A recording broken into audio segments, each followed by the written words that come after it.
penman, and the guy in the hut said, be careful going along the road because the sea's blowing over. You'll not get.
We've arrived in Moelfre for a wander around, look around. It's nice to have by the side of your house.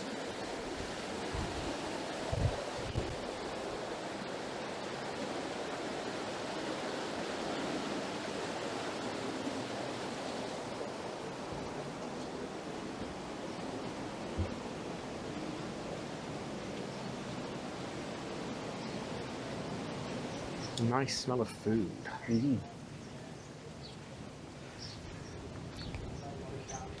Walking around the other side, there's a heron there. I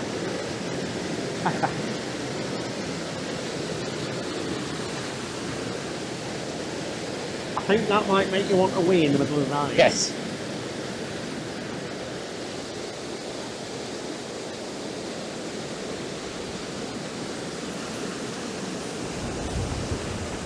Getting some nice blues now in the water and the sky.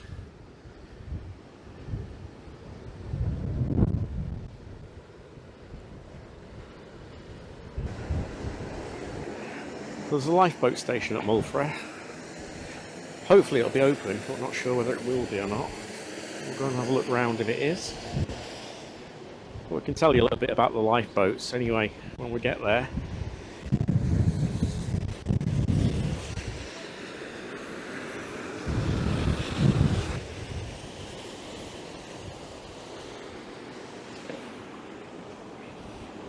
Ever the dainty.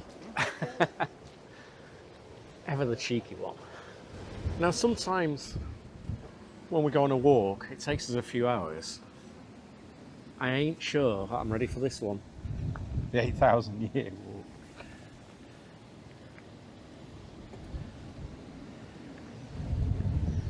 So it's been a settlement since 6000 BC. The RNLI lifeboat station's over there, which we'll have a look at in a minute. Charles Dickens came to here in 1859.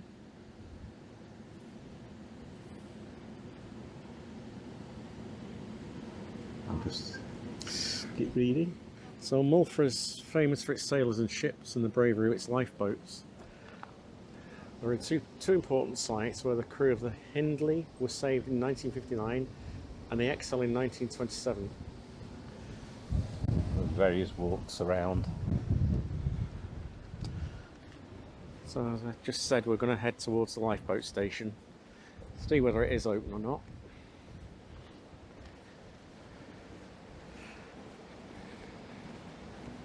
This is always a busy little place in the summer.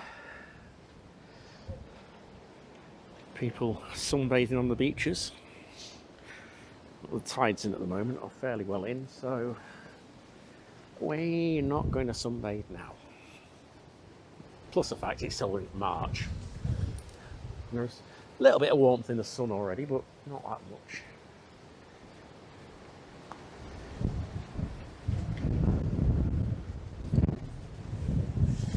So this looks like the old lifeboat station.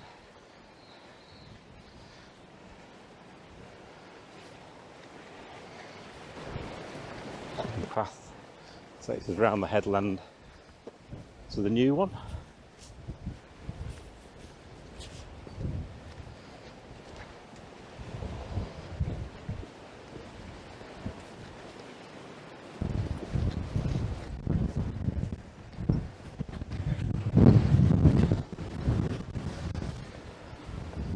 And there's the new lifeboat station.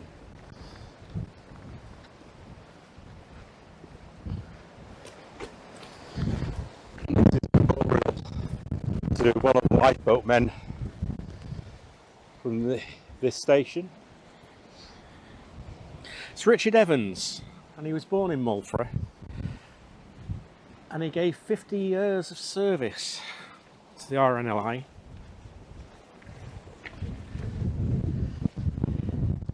He was awarded the Gold Medal for Bravery twice in his career. He now has a statue honouring him.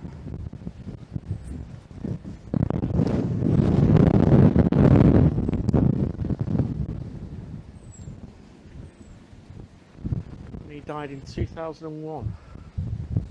He was born in 1905. It's an impressive statue. It is. Looking out to sea.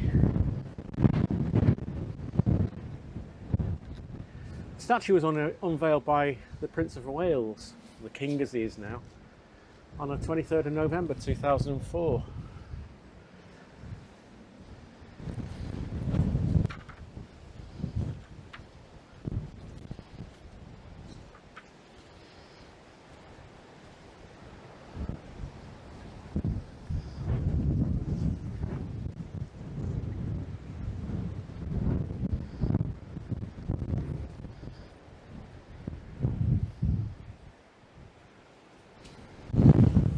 Just over here, there's a memorial to the Royal Charter.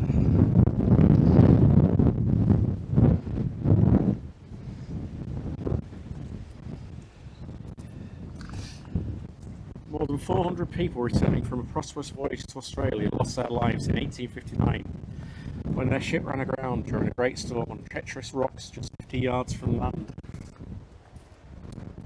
The few survivors were hauled ashore by 29 villagers, and that began the community's proud history of heroic sea rescues. And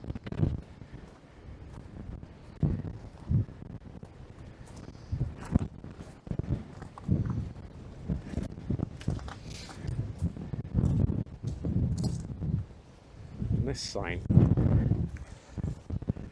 says, "Visit Moelfre on a stormy day, and you'll appreciate why there have been so many shipwrecks over the years, and why Moelfre has such a proud lifetime tradition."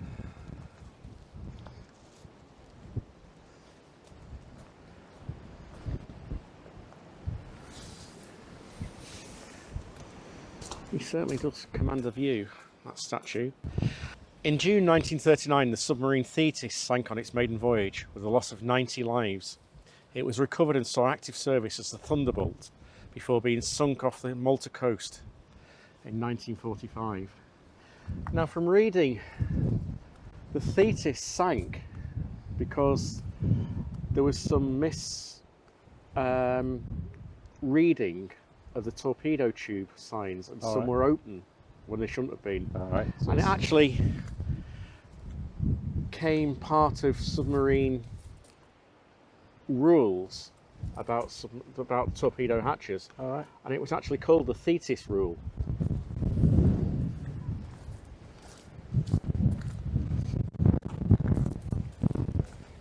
This is a memorial to the Royal Charter wrecked on this coast, as we just said, in 1859.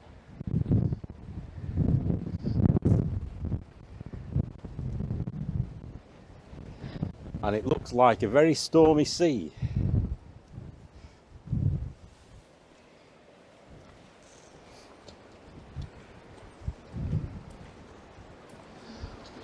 And you can see the ship there with broken masts. And on the other side of the memorial is Joe Rogers, who is a hero of the Royal Charter. So presumably, I don't know, he looks like he's climbing the rocks to safety.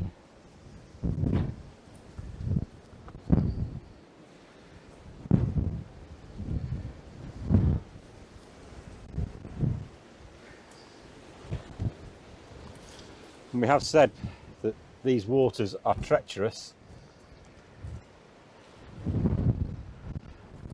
so it is. The original lifeboat station, which we saw a little while ago, was established in 1854. But this is the newer one, and that houses a Tamar class and a D class lifeboat. A D class being the inflatable. It's the inshore one, isn't it? The inshore one. And in the shop here is the RNLI Bird's Eye, which was donated by the company Bird's Eye. And I used it for 20 years, 1970 to 1990. Yeah. A lot of lifeboats go on once they've retired to lead eventful lives. They go to other countries and continue their service as lifeboats. Some become privately owned, turned into houseboats and other boats. But here's a Bird's Eye.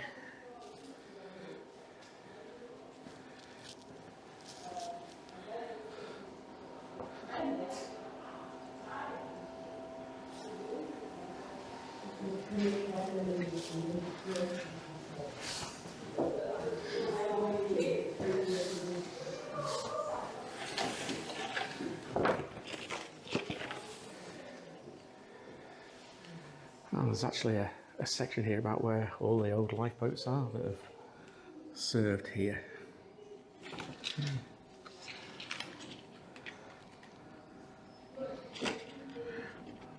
The Howard Marriott, He's now in Belgium. 1986 to 88, that was here. Star of Hope, broken up in 1911.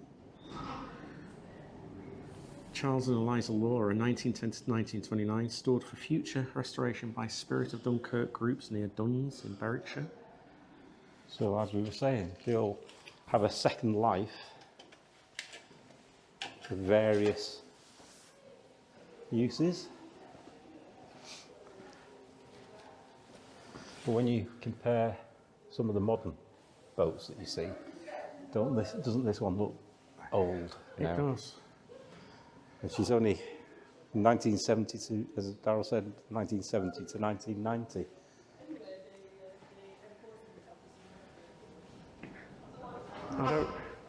If you're in the UK, you might have seen the TV programmes on BBC, Saving Lives at Sea, where you can watch the lifeboatmen around the country going out on shouts.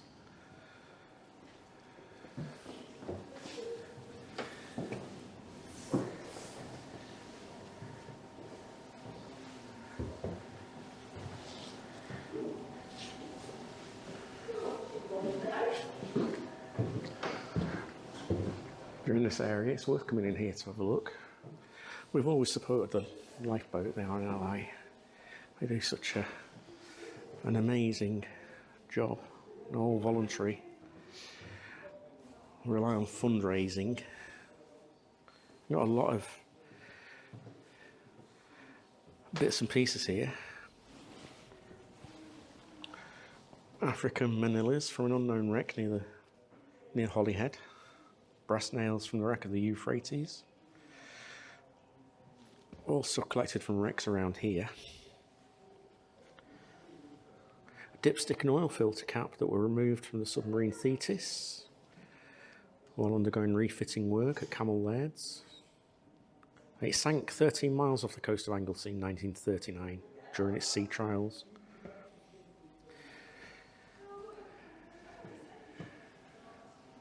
Lots of things to see. A cap belonged to Dick Evans. And it says, imagine what it is witnessed.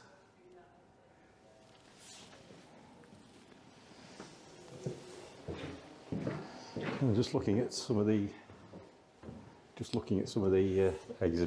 exhibits here. This is one of the first life jackets. I don't know whether you can see that because of it's just cork stuck onto a vest, and that's sort of the 1854s. And it says, Inspector Captain Ward broke new ground in lifesaving with his invention of the cork life jacket. And then this one, in the 1930s, is a Kapok life jacket and a knitted scarf to keep them warm. How things have changed. And that's an original that was used here at Moelfre.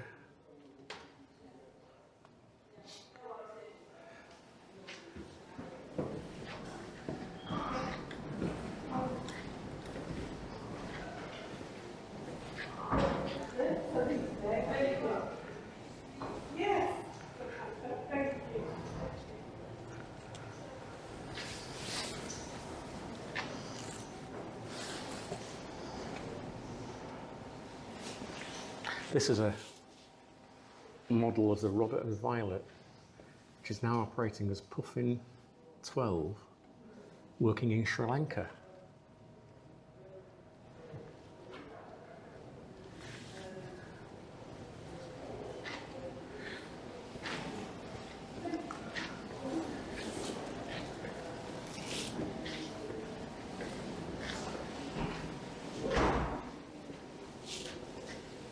So we've left the shop now and the little information place, and a very helpful guide in there. So do go over to the lifeboat station itself, because you should be able to have a look. Somebody should be able to tell us about the lifeboats if they're there. If not, he says there's still a viewing gallery we should be able to have a look at the two boats from. Can you remember what they are? One's a D class, which is the inshore inflatable, And the other's not. the other's a Tamar class. I mean, that sees probably nothing to the lifeboat crews. Can't say lifeboat men because there are men and women, probably transgender. I don't know, but it looks choppy enough to me to be going out on. Yes, it'd be nice, it'd be fun It would be fun. when we get our canoe. I ain't going out in a canoe in that. I can promise you that. Don't get any ideas. Well, the depends which one we get. One's ideal for sea going, and one's advised not to. I have a little story. When Keith and I had the old Talbot, me and my youngest son Cameron came to Anglesey for a long weekend, and we had an inflatable boat, nothing major, just one of these silly dinghies that you can get at gift shops that shouldn't be allowed, to be honest. And we paddled that out a little way, and we were fine, we were quite happy, quite confident. But then we got chatting and stopped paddling and thought, nothing of it, we'll be all right. But then we suddenly realised that we were getting a bit far out and we were struggling to paddle back in, and we ended up getting out of the boat and swimming with it to push it back in. It was a bit frightening, and it was a lesson learnt. So anyway, we can go up the steps.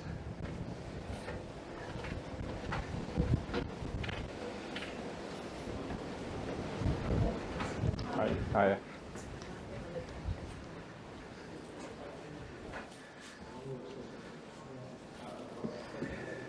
So this is the Tamar class lifeboat. A little bit different from the Bird's Eye. It certainly is.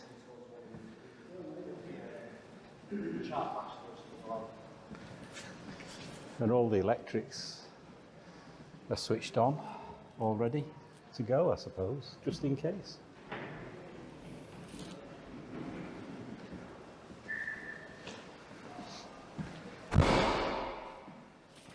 And just down there is the D-class inshore lifeboat. the inflatable rib.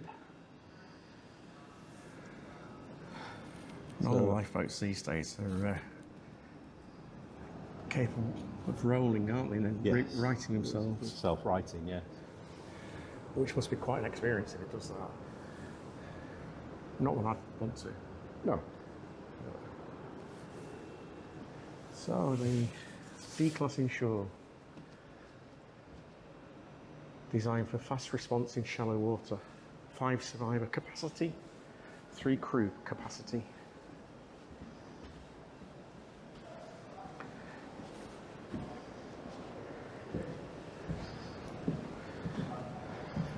But I'd imagine if you saw this heading towards you when you were in need, it would be a welcome sight, wouldn't A it? sense of relief.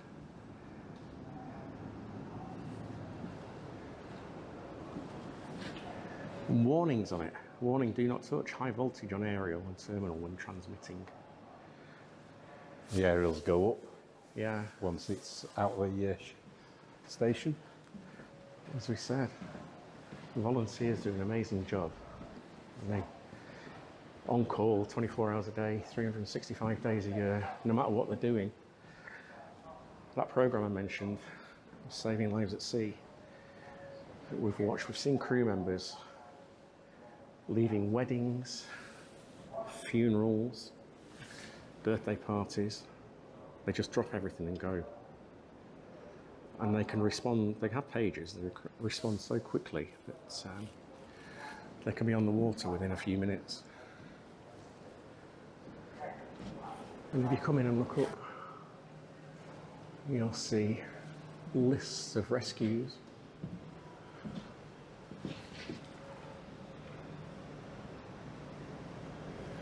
And you've got a list of the coxswains and mechanics in this station. Well, these lists go back like, I don't want to say tombstones, but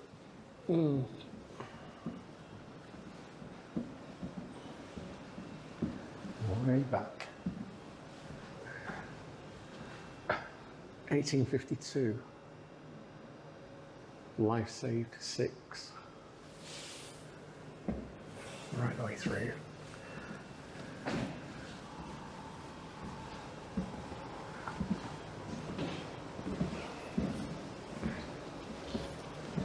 So that's the lifeboat station.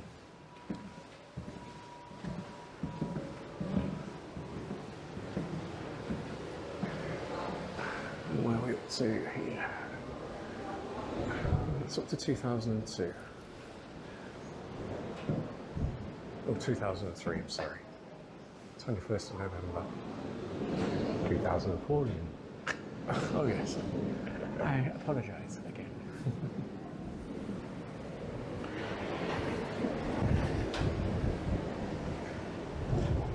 So if you're in the area, or where there's any lifeboat station that you can go and look round, do go and have a look. They're interesting places. They are. And they don't survive without any private funding. No, it's all fundraising, isn't it? Yes. They don't get anything from the government. And you never know when you might need them.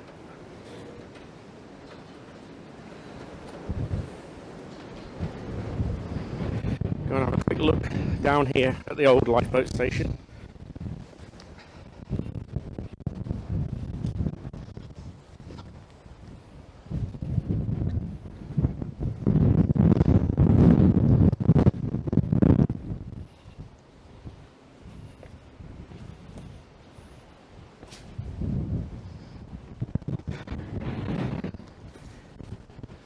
It's all locked up. And the doors have seen better days, but wouldn't it be nice if it had been opened up and just to be as a sort of a shelter, or so you could actually just look round to what it used to be like? Or a coffee shop. Perfect. But I bet it's all storage now. I'm sure. A lot of lobster pots around as Yeah. well. So But it would be nice just to have it opened, cleared out, even if it's just an empty shell, just to have a look in. Or is that just us being nosy? That's just because we're a pair of nosy old buggers.